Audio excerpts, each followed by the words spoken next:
Hey there, everybody, and welcome back to another episode of the Alter Your Health podcast live. Here we are on Facebook in our plant-based and stress-free Facebook group, and on Instagram at Alter Health. And this podcast, for those of you just tuning in for the very first time, where the heck have you been? Because this podcast is your source of information and inspiration to promote and support the holistic transformation of your health and the health of our planet. My name is Dr. Benjamin Alter. I am your host. My name is Dr. Susanna Alter, your co-host, and we're both naturopathic doctors who support individuals in reversing disease and reclaiming optimal health through whole food plant-based nutrition and mind-body medicine. So today on the podcast, we've got a really interesting topic, one that we haven't excavated beneath the surface, to support you in understanding how the circadian rhythm works and how to actually recalibrate your circadian rhythm and what it has to do with your health and well-being and your body's ability to heal. The fact of the matter is that it's really important. It's hugely important because the circadian rhythm is, we'll get into it in more depth, but it's essentially, in a nutshell, it's kind of like the body's clock. And it's like if that rhythm is not rhythmic and that cycle is not cyclic, then we're all going to be out of whack. So it's about, really syncing up in a healthy way, being in harmony with nature and with our body's ideal physiologic functioning, so that things are turned on when they need to be turned on and things happen as they need to happen in the body. Exactly. And it's so important also because we talk about this all the time, but sleep is such an important, essential ingredient for anyone who is wanting to heal, reverse disease. When you sleep, your nervous system is in a more parasympathetic state, which is really the rest, digest, and heal state. And so making sure that you have adequate sleep is essential for healing. You guys know this. And like what you said, Susanna, sleep is actually the only time that the body is full on in parasympathetic mode. When we are awake and operating in our world, we're going to have some sympathetic activity that keeps us alert and whatnot. But when we're asleep, in a restorative and restful sleep, not put to sleep with alcohol or sleeping medications, but actually in a restful, restorative sleep, then our body is really able to fully heal. That is when our body heals. That is when our body regenerates. That is when that's when all the good stuff happens. We detoxify and everything. Yes. Yes. So, okay. Well, how about we start by talking about what the circadian rhythm is and what happens? What are the hormones floating around in the body? Yeah, let's spit it out. Okay. So it all has to do with your cortisol and your melatonin. These are to really simplify things, the cortisol and the melatonin in your body are essentially your circadian rhythm. And your cortisol levels are pretty much in opposition with your melatonin levels. So in the morning, your cortisol levels come up and then naturally decline throughout the day in a normal, healthy individual. And as your cortisol levels decline throughout the day, you come to bedtime and your melatonin shoots up. And that supports us in, once again, going into that restful, restorative sleep. And it's interesting that over our lifespans, a lot of things happen that essentially have the effect of, to some degree, throwing this rhythm out of whack. So that's why it's so common for people to experience sleep issues more so as they age. And that's why when, you're a baby, you don't have any issues falling asleep really, unless you're my niece. I think my niece had some real big sleep issues, but I don't think it was melatonin deficiency or anything like that, or calcified pineal gland or anything like that, things that we'll get into. And we'll talk about ways to recalibrate and reestablish this normal circadian rhythm. But that's really what it is in a nutshell. Anything else that you want to add in terms of beyond those two basic hormones? That's it. That's it. So the cortisol is, of course, secreted by our adrenal glands. Melatonin is secreted by the pineal gland, which is literally in the center of our head. Some people even call it the third eye. The third eye is kind of our pineal gland because, in addition to melatonin, this is obviously a whole big can of worms that we're not going to get into. But there's a lot of DMT. That's a hormone or a neurotransmitter that's secreted by the pineal gland that's associated with kind of end of life, near death experiences and out of body experiences and transcendental mystical experiences. So the pineal gland is really kind of a mystical endocrine gland, and yeah. So one thing that can happen that can once again over the course of a lifespan can throw the circadian rhythm out of whack is that the pineal gland, like other glands and organs in the body, can become calcified. And you hear about the calcification of your arteries, calcification of kidneys, and calcification of stones in your gallbladder, and all these kind of things. The fact of the matter is that anything can calcify when there is too much calcium in the system without proper proportions of other minerals and vitamins and whatnot. The most important one being vitamin K. Vitamin K tells the body where calcium needs to go, which is predominantly in the bones. So if we have a lot of calcium and not a lot of vitamin K, we end up calcifying all sorts of stuff, including our pineal gland. And the other thing that a lot of science shows us is that excess fluoride in our system, predominantly from the fluorination of water to, I don't know why they fluorinate water, but it's For teeth, of course. oh, for teeth health, which has been, I think it's been debunked that fluoride actually supports the health of our teeth. So, but nonetheless, there is fluoride in the water, which if you don't have a water purifier, water filtration system, you're probably drinking fluoride throughout your life, which leads to the calcification of the pineal gland. As the pineal gland becomes more calcified over your lifespan, melatonin production goes down. And as melatonin production goes down, restful sleep goes down. As restful sleep goes down, we become cranky and we don't heal and we don't feel good and we take naps throughout the day. We take naps throughout the day and our circadian rhythm gets all whacked out. So that's one big thing in this broad circadian rhythm conversation that we need to think about and talk about is that calcification of the pineal gland. But that's kind of I don't know why we started there, why I started there, because that's kind of the last thing to talk about, because there's so many other things that are more within our direct momentary grasp that we can actually accomplish in our lifestyle beyond the decalcification of the pineal gland, which does happen once we stop taking the fluoride in, once we increase vitamin K, once we kind of support these kind of detoxification pathways and whatnot in the body, things do decalcify. Mm-hmm. But beyond pineal gland calcification and melatonin production, what are some things to talk about with regard to reestablishing optimal circadian rhythm? Mm-hmm. Yeah, well, we talked about melatonin a little bit, and we'll talk about it a little bit more probably. But also, part of what really causes this dysregulation in circadian rhythm is um, people secreting too much cortisol throughout the day or secreting cortisol at inappropriate times throughout the day.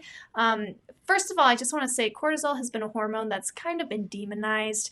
People say, oh, it's the stress hormone. Oh, cortisol. It's cortisol that's causing everything wrong in me. But the truth is we need cortisol to survive. That's why it surges in the morning when we wake up, or at least it should surge in the morning when we wake up. That's when we feel most alert, That's when most, we should feel most alert. yes, yeah, ready to start the day. But for a lot of people, they actually wake up and their cortisol is lower than it should be optimally, and it'll increase in the afternoon or even in the evening, making them feel, anxious or just awake at night, which interferes with restful sleep, of course. So, really, what's important to regulate this cortisol secretion is optimizing what we call the HPA axis in the body, which stands for the Hypo. Hypopituitary adrenal axis. Thank you. And so, Pituitary adrenal. Hypopituitary is the H, pituitary is the P, adrenal is the A. Yes. Yes. And so, if you were to ask naturopathic doctors, how do you support the HPA axis? There are so many herbs, so many supplements, so many things you could do in that nutraceutical world, but really the most foundational, basic place to start is looking at your mindset, looking at where stress and your body's stress response ultimately comes from, which is not a lack of ashwagandha or a lack of, vitamin B or whatever. Rhodiola or Eleutherococcus or Right. Schisandra. What just occurred to me is that we're talking about the circadian rhythm, which really is this circle, this cycle. And for a lot of people, the cycle is wonky and out of whack, and it's like not a cycle, right? And in order to reestablish a cycle, it really comes down to normalized habits and patterns and healthy, normal, rhythmic behaviors. The body loves rhythm in that sense. The body loves rhythm. So if we can reestablish just normal practices that I'm not asking that everyone live their same Groundhog Day life every day of the world, every day of the week or whatever. That's not healthy. But if we have healthy practices around morning time and around evening time, what I like to say, just the bookends of the day, that can really help to reestablish this cycle, this rhythm, this habit for the body to reprogram. So in the morning, let's talk about just in the mornings ways to enhance cortisol, ways to optimize that cortisol surge, which actually usually happens even before our eyes blink open in the morning, right? It kind of leads us to wake up in the morning. But in the morning, it's really healthy to look at the sun, to look at a natural source of light.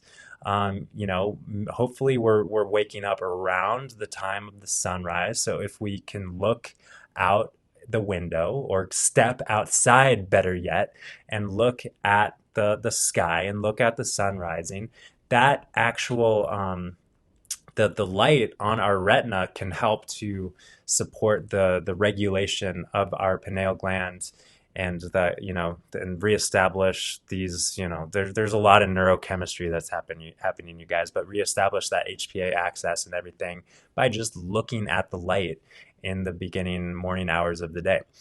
And then, while you're at it outside looking at the light, put your feet on the ground, take some breaths, stretch, drink some water, practices that just stimulate and awaken the body from within. Mm-hmm.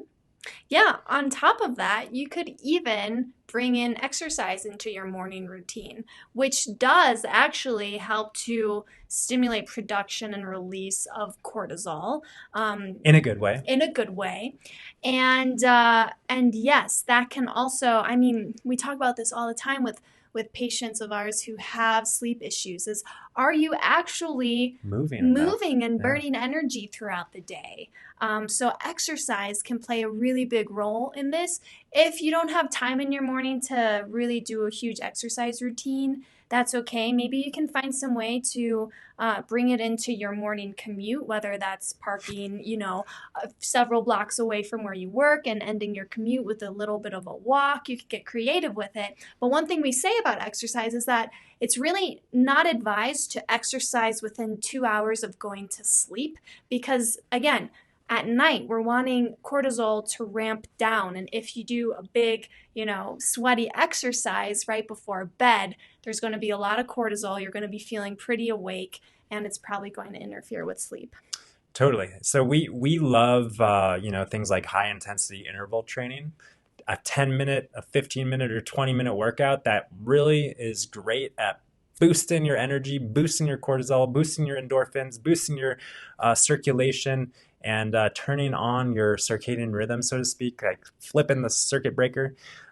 So those kind of exercises are great. And also what's coming to mind, and it always comes to mind, is hydrotherapy practice. In the morning, hopping in a cold shower, you guys. I'm not talking about just like cold straight off the bat necessarily, but take your shower, take your morning shower, or better yet, hop in a sauna, or do your hot, sweaty exercise, and then end that with a cold shower, or end your hot shower with a cold shower.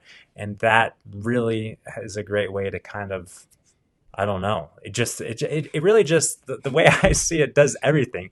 It's like, I don't know why I love this analogy in recent times, but it's like it flips the restart button, the circuit breaker, so that you're just alive and awake and functioning, hopefully on more cylinders than you were before. Yes. So I guess while we're talking about morning practices, it would be appropriate to discuss one of the most common and popular practices that many Americans practice. And not only Americans, people around Around the the world. world. This is the most common ritualistic practice that is a habit for so many.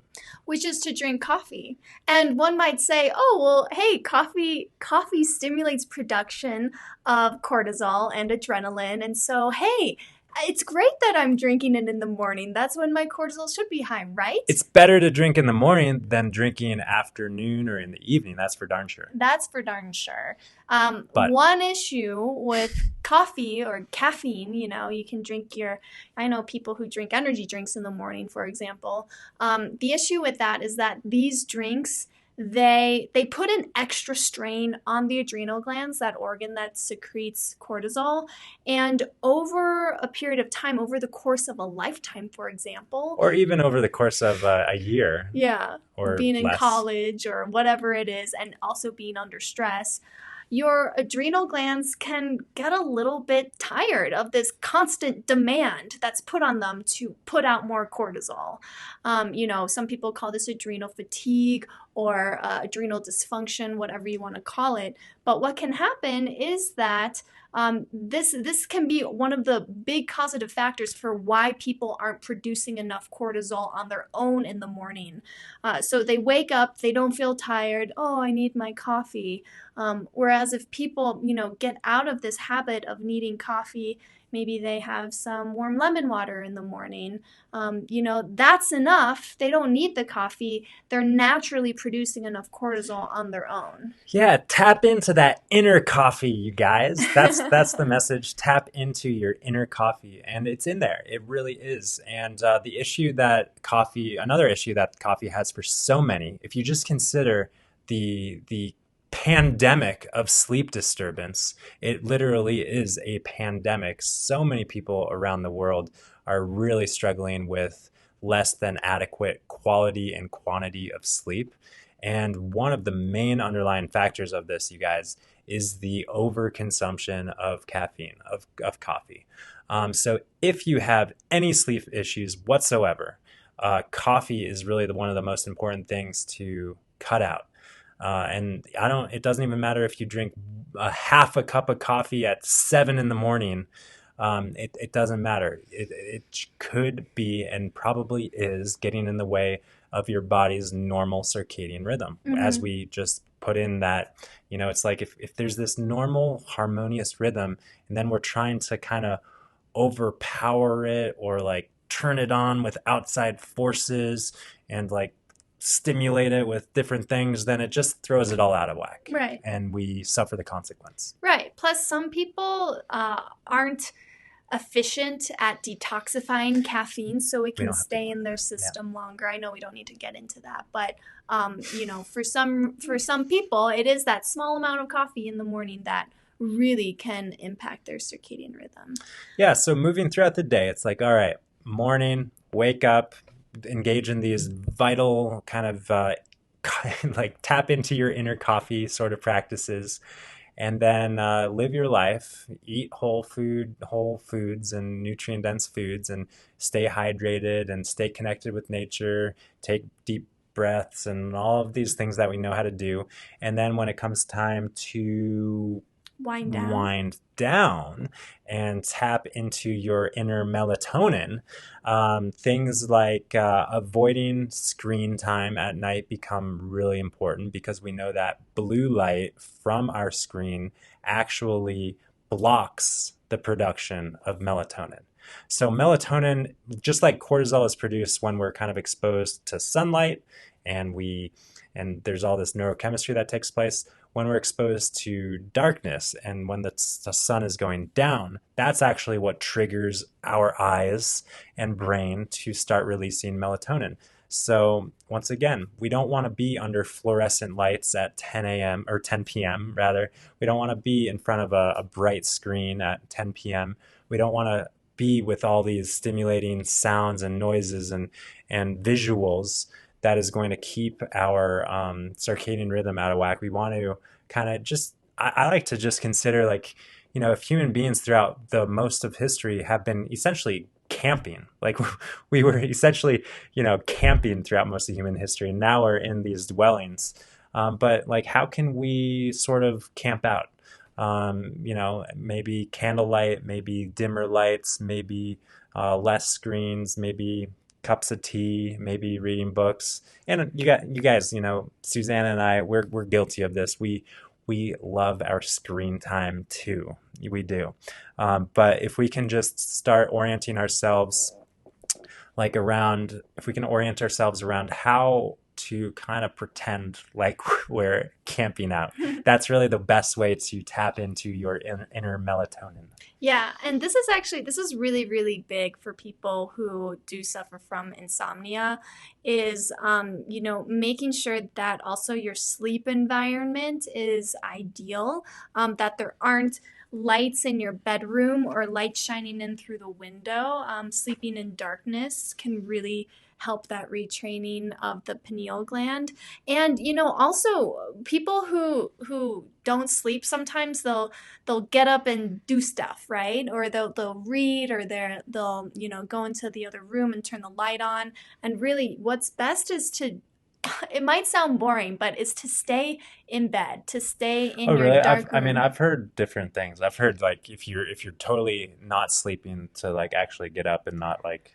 Well, Yeah. for the sake of retraining the pineal gland, you want to get that cyclical rhythm going in, right? You almost want to train your body and your brain to be in bed and at the time that you're supposed to be in bed. So Well, definitely not getting out of bed and, like, turning on the lights and doing something that's gonna, like, literally wake you up. yeah. But yeah, if you're feeling restless in bed, it's okay to get out. That's what I've always known. Yeah, well, I think it depends. It depends on the individual. Yeah. I'd say for people who just have one weird restless night here and there, whatever, get up, do whatever you want. For people Right, who if are it's your actually pattern. trying to Yeah. retrain, to get their sleep cycle back on track, I'd say it's probably best to stay in bed. But I know you want to move on, Yeah. but maybe we disagree on this. I mean, no, I get you. It's when we're talking about reestablishing habits. Yeah. Give yourself the habit of being in bed. Mhm. But yeah, if you're feeling totally restless, don't, because I think for a lot of people, it's like they're in bed, I'm awake. What do I do?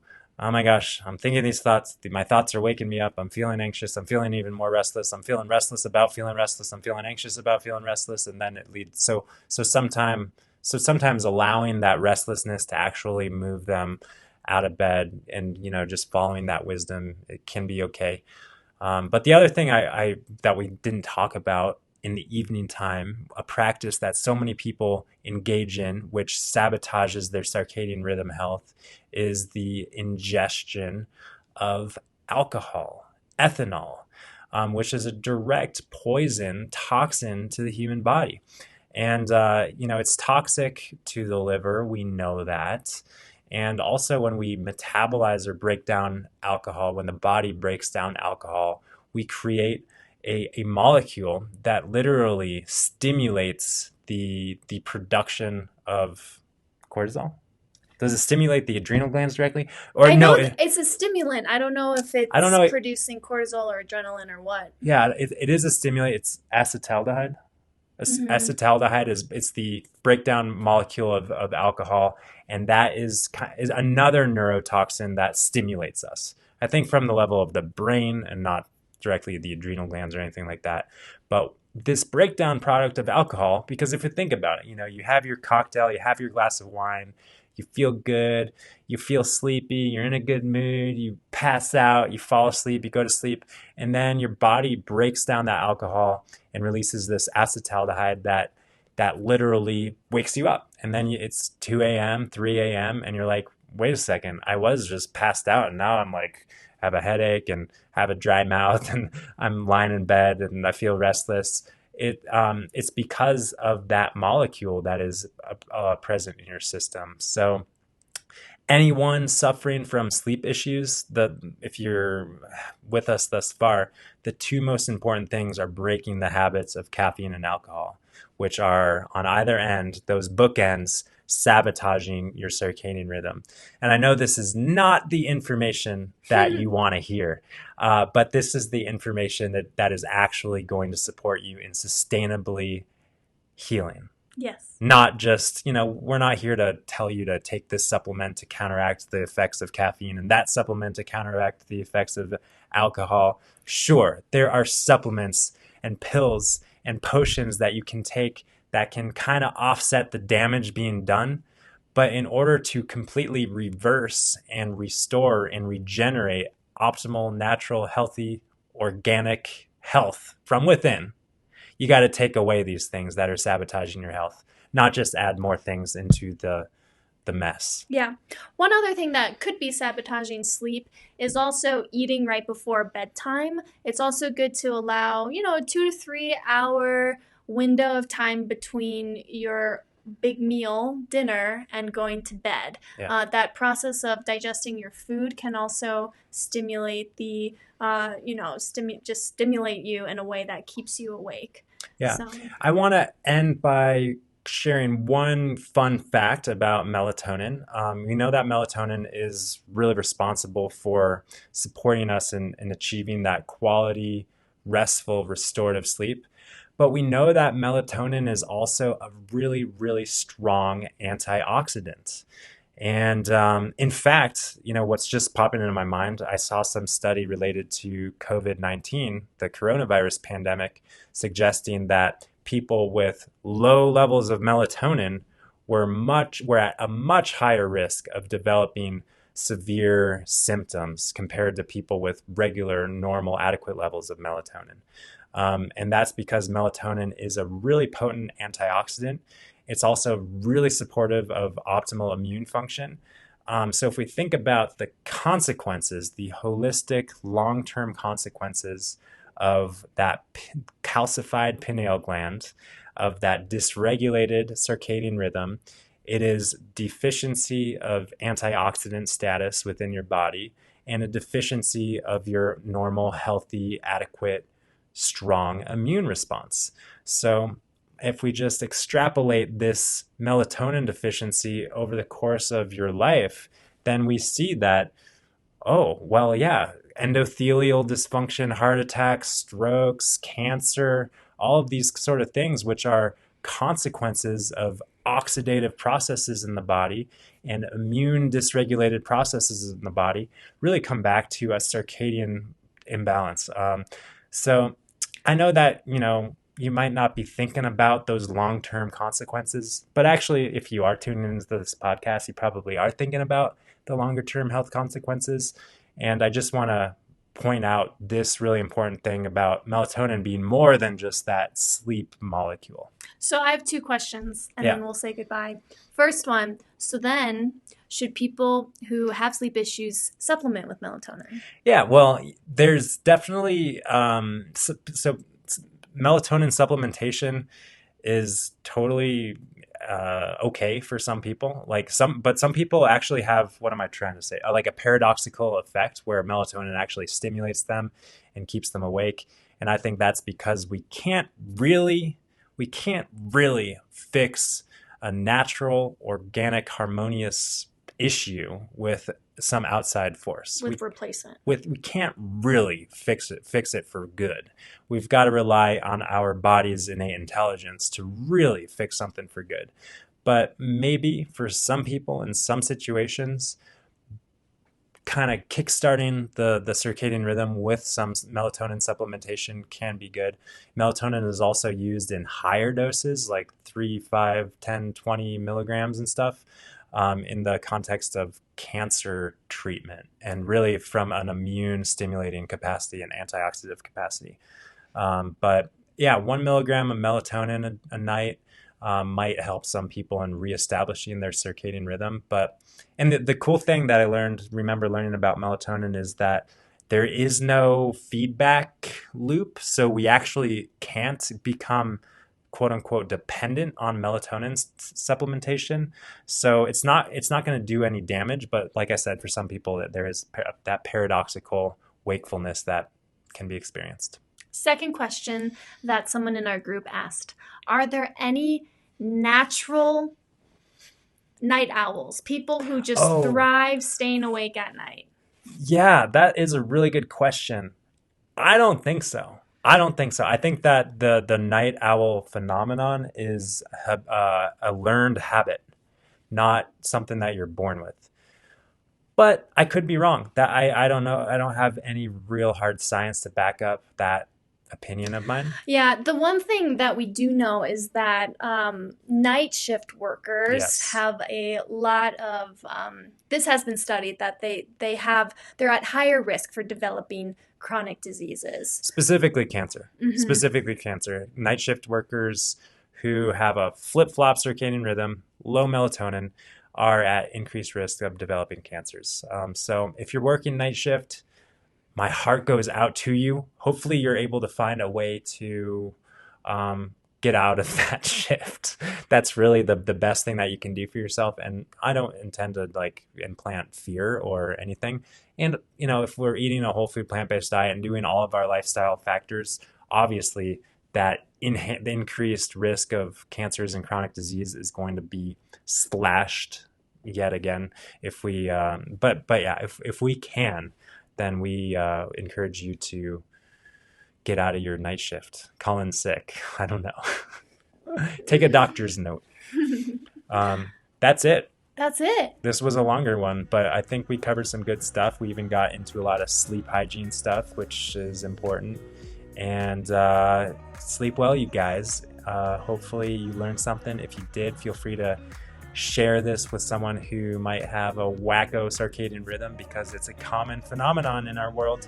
And just another reminder, if you are not already in the plant-based and stress-free Facebook group, for those of you tuning in on YouTube or iTunes or any other podcast platform, we are sending you an invitation to join the group, facebook.com/groups/alterhealth. We've got an upcoming whole food plant-based challenge happening in this group. This one is called the Stress-Free Series. It's happening starting May 25th in the plant-based and stress-free group. So feel free to come on in. Feel free to invite your friends. It's going to be a lot of fun. Anything else that I missed? That's it. You got it all. All right.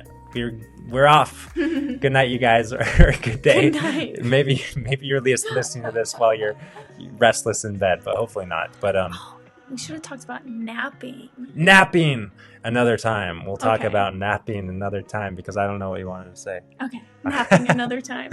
All right. Peace and love. Until next time. Bye for now.